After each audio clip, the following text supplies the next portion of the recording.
इसके पीछे जो लॉजिक है बेटा वो है हाईएस्ट ऑक्सीडेशन नंबर। अब चूंकि ये वेरिएबल ऑक्सीडेशन नंबर रखते हैं तो हमने जो क्लासिफिकेशन की वो based on highest oxidation number. Scandium का oxidation number highest oxidation number +3 होता है, इसलिए हमने इसको 3 यस बी ग्रुप में रखा है। टाइटेनियम का हाईएस्ट ऑक्सीडेशन नंबर +4 है, इसलिए हमने 4B के अंदर रखा है। 5B, 6B, 7B is the maximum number. बात में आई। अब सवाल ये कि आयरन का तो oxidation number highest oxidation number 8 तो होता नहीं है, 7 तक यहाँ मैक्सिमम है। अब हमने क्या किया, आयरन कोबाल्ट निकल तीनों को हमने 8 ग्रुप में रखा है। 7 तक यहाँ गया, इसको हमने 8 ग्रुप में रखा। वजह 3 रीज़न है। एक, इनकी इलेक्ट्रोनेगेटिविटी सेम है, तीनों की इलेक्ट्रोनेगेटिविटी आपको मिलेगी क्या, सेम इलेक्ट्रोनेगेटिविटी मिलेगी। दूसरा, ये तीनों जो है वो एक आपका ग्रुप है, किसका, डोमिनाइनर का एक ट्रेड है, आयरन कोबाल्ट निकल का। तीसरी जो पॉइंट हमने, जो वेरी वेरी इंपॉर्टेंट पॉइंट थी, इनकी जो प्रॉपर्टीज है फेरोमैग्नेटिक वाली प्रॉपर्टी वो तीनों में सेम पाई जाती है। They are ferromagnetic substance. एक होता है आपका डायामैग्नेटिक, एक होता है आपका पैरामैग्नेटिक, एक होता है फेरोमैग्नेटिक। तो ये फेरोमैग्नेटिक सब्सटेंस होते हैं। अगर इंटरव्यू से सवाल आ जाए which of the following is ferromagnetic, तो राइट आंसर होगा फेरोमैग्नेटिक का आयरन या कोबाल्ट या के निकल, ये तीनों फेरोमैग्नेटिक। इन प्रॉपर्टीज की वजह से तीनों को हमने एक ही समझो कि 8B के अंदर रखा है। अब कॉपर +1 भी वैलेंस शो करता है, +2 भी करता है, जबकि जिंक ओनली +2 करता है।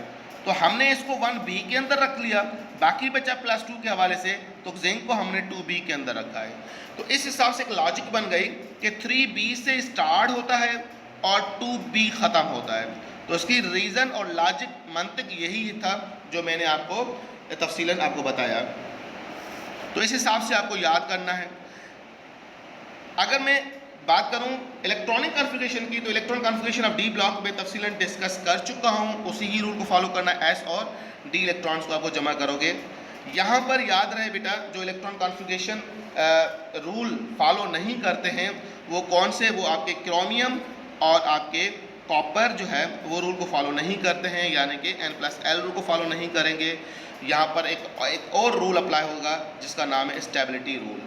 जैसे मैं स्कैंडियम की बात करूँ तो बेटा स्कैंडियम जो है 4s2 एंड 3d1 होता है। यहाँ पर क्या होगा बेटा, यस 3d2, यहाँ पर क्या होगा 3d3, यहाँ पर 3d4 होना चाहिए क्रोमियम में, पर 3d4 नहीं होगा, 3d5 होगा, 4s1 एंड 3d5 होगा। वजह मैं स्टेबिलिटी रूल बता चुका हूँ, मैं रिपीट कर लेता हूँ। हाफ फील्ड, फुली फील्ड और तीसरा क्या होता है, पार्शियल फील्ड। तो बेटा याद रहे which is the more stable, आप बोलोगे फुली फील्ड पहले नंबर पे स्टेबल होगा। दूसरे नंबर पे कौन सा स्टेबल होता है, yes half field is more stable. तीसरे नंबर पर पार्शियल फील्ड। तो याद रहे बेटा क्रोमियम हाफ फील्ड को प्रायोरिटी देता है, इसलिए यहाँ पे जो 2 इलेक्ट्रॉन्स है उसे एक लेकर हाफ फील्ड की एक जो है इलेक्ट्रॉन कॉन्फ़िगरेशन बना लेता है। फिर उसी हिसाब से मैग्नीज सेम। अलबत्ता जब कॉपर की बात आएगी तो कॉपर की कॉन्फ़िगरेशन ये होनी चाहिए थी 4s2 and 3d9, 4s2 and 3d9। अलबत्ता ये भी एक इलेक्ट्रॉन गेन करके 3d10 फॉलो कर रहा है due to the stability rule, जैसा कि मैं पहले एक्सप्लेन कर चुका हूँ। अगर हम बात करें जनरली तो याद रहे बेटा इलेक्ट्रॉन कॉन्फ़िगरेशन यहाँ पे जैसा कि सिंटेक्स में लिखा हुआ है, इनको याद करने की कोई भी ज़रूरत नहीं है, बस उन एलिमेंट्स को हाईलाइट करना है। अवॉइडिंग रूल, जो पुराने स्टूडेंट्स हैं मैं अवॉइडिंग रूल बता चुका हूँ कि किस ऑर्बिटल में कौन से और कितने एलिमेंट्स आएंगे। Avoiding orbitals, non avoiding orbitals, electron configuration पे मैं एक तफसीलन लेक्चर दे चुका हूँ। अगर हम इस सीरीज ट्रेंड की बात करें तो बेटा एटॉमिक सबसे पहला जो है वो क्या है आपका एटॉमिक साइज, कोवेलेंट साइज है।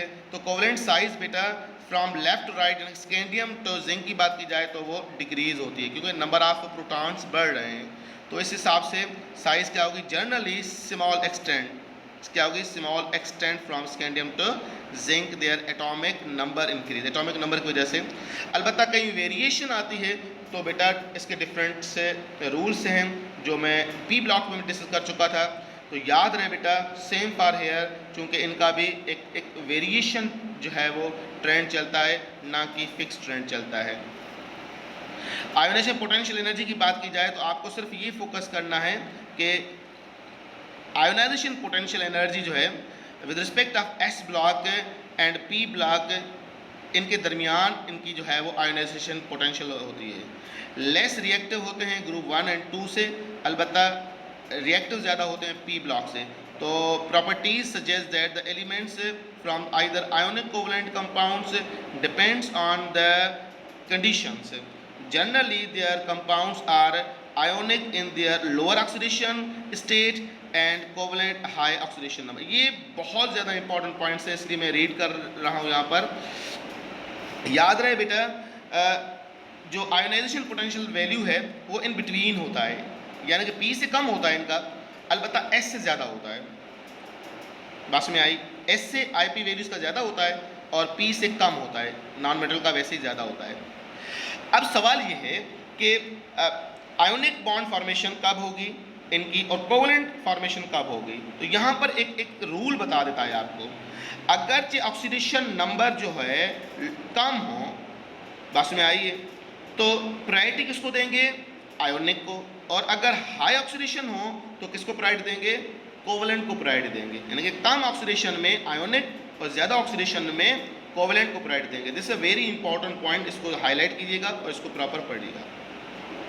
मेल्टिंग बॉइलिंग पॉइंट की बात की जाए तो बेटा इनकी मेल्टिंग पॉइंट बहुत ज़्यादा होती है, हार्ड होते हैं elements, hard and have high melting point and boiling point. तो मेल्टिंग बॉइलिंग पॉइंट का रीज़न जो हमारे सिंटेक्स में याद रहे, इसका यही है जिस पे फोकस करना है, हार्ड की वजह से। जिंक एक्सेप्ट जिंक, जिंक की मेल्टिंग पॉइंट बहुत कम होती है, रीज़न कंप्लीटली फिल्ड होता है इसका डी ऑर्बिटल, इसलिए इसकी मेल्टिंग पॉइंट जो है वो कम होती है। जो हमारे सिंटेक्स में पॉइंट्स लिखी हुई हैं मैं इसलिए इस पे फोकस कर देता हूँ ताकि आपको इन्हीं पॉइंट्स पे फोकस करना है, और इंटरेस्ट सवाल आ जाए तो इन्हीं पर ही आपको प्रॉपर फोकस करना है। ऑक्सीडेशन नंबर बेटा इसका वेरिएबल होता है, जैसा कि मैं पहले भी डिस्कस कर चुका हूँ। ऑक्सीडेशन नंबर को तमाम को याद करना ज़रूरी है, ज़रूरी नहीं है। यहाँ पर 2 पॉइंट्स आपको याद करने हैं।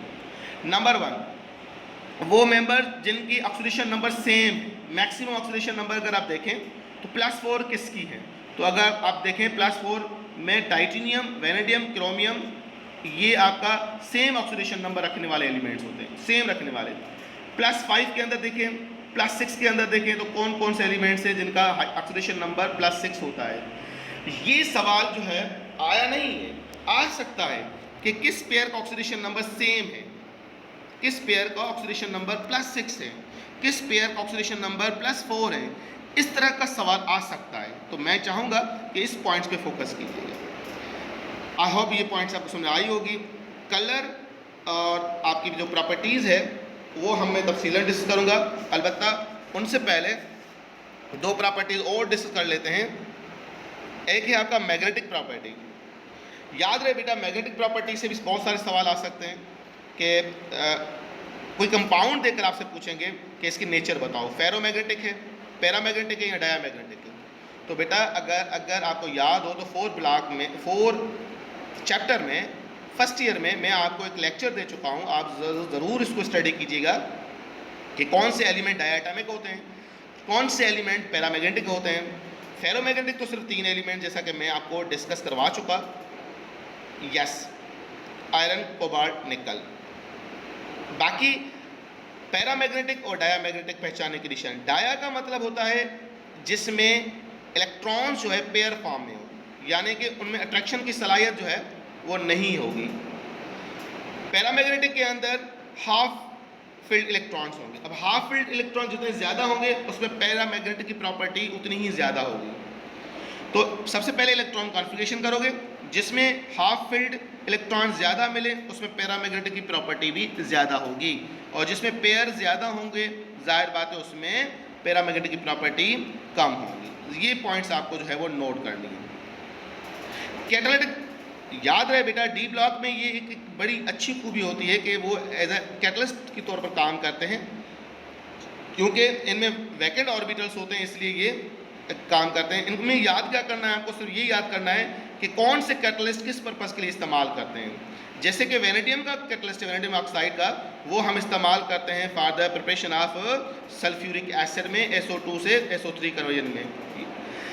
आयरन को एज अ कैटलिस्ट इस्तेमाल करते हैं for the manufacture of ammonia. तो नेम ऑफ कैटलिस्ट चाहे फर्स्ट ईयर में हो या सेकंड ईयर में, जो जो कैटलिस्ट हम पढ़ चुके हैं उनको आपको याद करना है। इंडस्ट्रियल नॉन स्टोइचोमेट्रिक कंपाउंड्स, ये भी मैं पॉइंट डिस्कस कर चुका हूँ, मैं दोबारा रिपीट कर लेता हूँ बेटा। इनके जो कॉम्प्लेक्स होते हैं जिसके अंदर हाइड्रोजन जो है पोरी लाइक, इसमें छोटे छोटे सुराख होते हैं, तो वो उसके अंदर जो है वो एब्जॉर्ब हो जाते हैं। तो हाइड्रोजन चूँकि फिक्स रेशो में नहीं होता है, तो इसलिए हम इसको हम नॉन स्टोइचोमेट्रिक कंपाउंड्स बोलते हैं। स्टोइचोमेट्रिक का मतलब फिक्स कैलकुलेशन, यहाँ पर फिक्स कैलकुलेशन नहीं होती है, यहाँ पर वेरिएबल कैलकुलेशन होती है, इसलिए हम इसको नॉन स्टोइचोमेट्रिक कंपाउंड्स बोलते हैं।